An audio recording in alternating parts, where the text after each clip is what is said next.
What happens when two beloved television personalities clash live on air in a way nobody saw coming? Well, that's exactly what viewers witnessed when Melissa Peterman appeared as a guest on Sherri Shepherd's talk show. And what started as friendly banter quickly spiraled into one of the most uncomfortable moments in daytime television history. Make sure to hit that subscribe button and drop your thoughts in the comments because this story has more twists than anyone expected. The tension didn't start with words, it started with energy. From the moment Melissa walked onto the set, something felt off. Sherri, sitting behind her desk with her signature glowing smile, seemed to be trying a little too hard to keep things upbeat. The audience clapped enthusiastically, oblivious to the subtle stiffness in Melissa's posture. "Melissa Peterman, everybody," Sherri announced, looking absolutely gorgeous as always. "And that dress is stunning on you." Melissa settled into the guest chair, smoothing the fabric of her outfit, but with a smile that didn't quite reach her eyes. "Thank you, sure. You know, I picked this specifically because I knew we were going to have a real conversation today, not just the usual fluff." The comment hit Sherri like a splash of cold water. Her eyebrows lifted just a bit, though she maintained her polite expression. "Oh, okay. Well, we always keep it real here. That's what my audience loves about this show." "Do we, though?" Melissa leaned back, crossing her arms. "Because I've been watching, and I've noticed some interesting patterns in how certain topics get handled around here." The audience continued clapping, unaware that the tone had shifted. Meanwhile, the camera operators, sensing the tension, zoomed in a little closer. Sherri laughed faintly, but the sound was strained. "Well, you know me. I'm always open to feedback. What patterns are you talking about exactly?" Melissa held eye contact. "The way you've been talking about women in comedy lately. Specifically how you've discussed the opportunities we get versus the opportunities we deserve." A murmur rolled through the room as applause tapered off. Even crew members exchanged glances. Sherri's media training kicked in. "I think I've always been supportive of women in comedy. Look at my career, look at my platform. I use it to lift other women up all the time." "Lift them up," Melissa said calmly, "or keep them in their place. Because when you had Sarah on last week, you spent 10 minutes asking her about her personal life and maybe 2 minutes discussing her new special. When male comedians come on, it's all about their craft, their brilliance." Sherri shifted slightly, the tension building with every camera angle capturing the uncomfortable truth unfolding live. Sherri tried to maintain her composure as she adjusted her posture. "I think that's unfair," she said, voice tight but steady. "I asked different guests different questions based on what I think the audience wants to know." "What the audience wants to know," Melissa repeated slowly. "Or what you think will get better ratings. Because there's a difference between being entertaining and being exploitative." That word landed like a grenade. The audience went from politely attentive to visibly uneasy. The bright, cheerful talk show atmosphere evaporated. Sherri's smile vanished entirely. "I'm sorry. Did you just call me exploitative on my own show?" "I'm calling a pattern exploitative," Melissa corrected. "Whether that makes you exploitative is something you'll have to figure out for yourself." Sherri blinked, surprised not by the accusation but by Melissa's precision. "Well," she said slowly, "I invited you here because you're talented, funny, and you have a new project to promote. Same reason I invite any guest." Melissa leaned forward. "Your producer called my agent and mentioned wanting to discuss my comments about daytime hosts who tear down other women while pretending to build them up." Sherri froze for a moment. Confusion, recognition, then anger. "I have never torn down another woman on this show." "Then explain your segment about female comedians who complain too much about opportunities." "That segment was about encouraging people to focus on solutions, not problems." "By calling us complainers," Melissa said sharply. "By suggesting we should be grateful for scraps. That's not encouragement, sure. That's silencing." The audience reacted visibly, some shocked, some tense. Even the crew leaned in. Sherri's jaw clenched. "I have never silenced anyone. If anything, I give women a platform they wouldn't have otherwise. You're sitting in that chair right now because I chose to have you here." "And there it is," Melissa said. "The power play. You chose to have me here, so I'm supposed to be grateful and keep my mouth shut."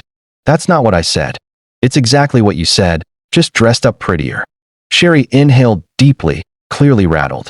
Melissa didn't let up. "This is the problem with daytime television. You think having us on your show is some kind of personal favor.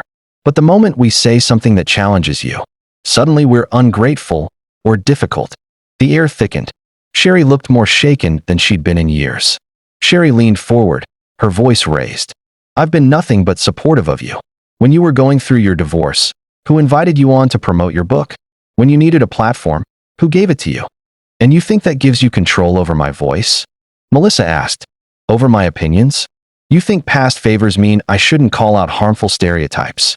Harmful stereotypes? Sherri repeated, her voice rising with frustration. I'm a black woman who built her empire from nothing. Don't talk to me about stereotypes. This isn't about you personally, Melissa said. This is about how you use your platform now that you have it. I use it to entertain people, Sherri fired back. To give them a break from their problems.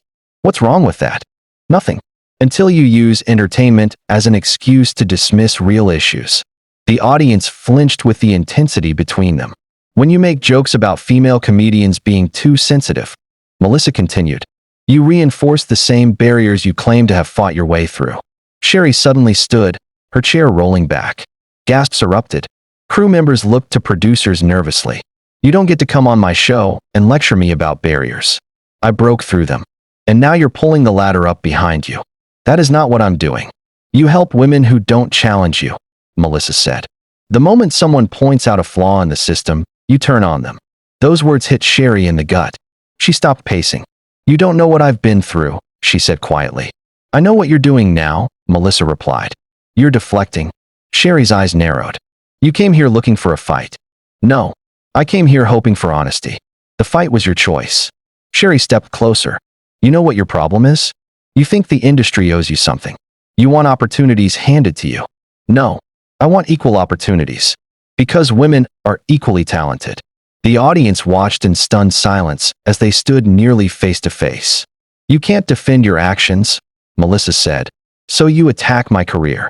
Your career speaks for itself. And so does yours, Melissa replied. The question is, what is it actually saying? Sherri's breathing grew heavier. For the first time, she looked genuinely uncertain, shaken by a truth she didn't want to face. Sherri stepped even closer, her voice raised now. You came here to ambush me. From the moment you walked in, you had an agenda. My agenda was honesty, Melissa said. Your agenda was damage control. This isn't a discussion. It's an attack. No, sure. This is accountability. And the fact that you can't tell the difference is the problem. Sherri's composure snapped. Get off my show. The room froze. The words echoed through the studio like a crack of thunder. Melissa blinked. Excuse me. You heard me. Get off my show. Because I called you out. Melissa asked, voice incredulous. Because I refused to play along with your narrative? This is my show, my rules, and I don't have to let you disrespect me. Disrespect? Melissa laughed bitterly. Pointing out hypocrisy is disrespect now? Or is disrespect defined as anything that makes Sherri Shepherd uncomfortable? Sherri pointed to the exit, her hand visibly shaking. Leave. Melissa looked around the room, the shocked audience.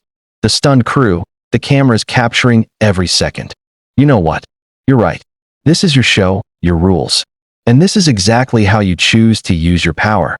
She walked to the side table, grabbed her purse, then turned back. But understand something, Sherri. Everyone watching saw what just happened. They saw who you really are when someone challenges your narrative. They saw me refusing to be attacked, Sherri snapped. No. They saw you silence a woman for speaking truth to power, Melissa said. They saw you choose ego over accountability. Sherri's nostrils flared. Get out. I'm going, Melissa said, but not because you're right. I'm going because staying would mean participating in the exact toxic dynamic I came to expose. She walked toward the exit, her heels echoing through the silent studio. Sherri watched her, eyes burning. At the edge of the stage, Melissa turned back. I actually hoped I was wrong about you. I hoped underneath the media polish, the real Sherri was still there, the woman who fought her way to the top and wanted to help others get there too. I don't need your hopes. No, Melissa said softly, but you do need your audience's respect. And after today, that might be harder to come by. She looked directly into the camera. To everyone watching, remember this moment. Remember what happens when women in power choose to protect the system instead of changing it. She walked off stage. leaving Sherri standing alone as the show cut abruptly to commercial, the studio frozen in disbelief.